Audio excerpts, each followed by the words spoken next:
Hello friends, welcome to my YouTube channel. আজকে আমরা correct verb forms নিয়ে আলোচনা করব। প্রথম সেন্টেন্সটাতে কি লেখা আছে?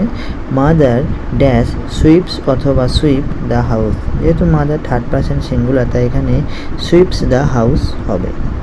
Next, the chef dash cooks অথবা কুক দ্য ফুড। তাহলে এখানে দ্য চেফ ওটা হচ্ছে থার্ড পারসন সিঙ্গুলার, তাই আগের সেন্টেন্সটির মতন এখানে কুকস উত্তরটি কারেক্ট হবে।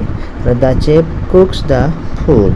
নেক্সট, ইউ বেথ অথবা বেথস এভরিডে। তাহলে এখানে ইউ হচ্ছে সেকেন্ড পারসন, তাই এখানে কি লিখব? You bathe everyday. You bathe every day. You bathe every day.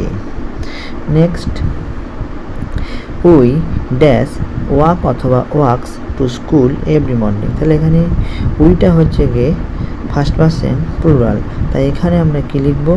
না, we walk two school every morning. We walk two school every morning.